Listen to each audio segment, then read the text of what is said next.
अस्सलाम वालेकुम friends, welcome back to my channel Laiba health tips. Viewers, आज मैं चेहरे पर कुल्ले मसामों को फौरी गायब करने के लिए एक बेहतरीन और आसान टोटका बताऊंगी, जिसको चेहरे पर लगा लेने से फौरी कुल्ले मसाम हमेशा के लिए बंद हो जाएंगे।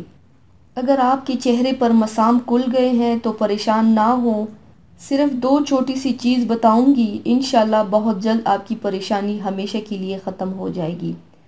तो चलिए शुरू करते हैं, पर इसके पहले प्लीज़ मेरे चैनल को सब्सक्राइब कर लीजिए और बेल आइकन को दबाइए एवरी लेटेस्ट ब्यूटी अपडेट को सबसे पहले पाने के लिए। इसके लिए आपको 2 चीज़ों की ज़रूरत होगी, जौ का आटा और दूध। आपने 1 चम्मच जौ का आटा लेना है और थोड़ा सा दूध।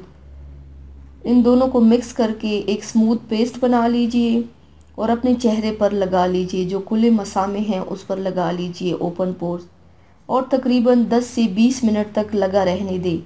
जब ये अच्छी तरह से ड्राई हो जाए तो चेहरा सादा पानी के साथ धो लें। इससे खुले मसाम काफ़ी हद तक बंद हो जाएंगे। ये तरीका रोज़ाना इस्तेमाल करें, इसका कोई भी साइड इफ़ेक्ट नहीं है और इससे इंशाल्लाह आपके खुले मसाम मुकम्मल तौर पर गायब हो जाएंगे।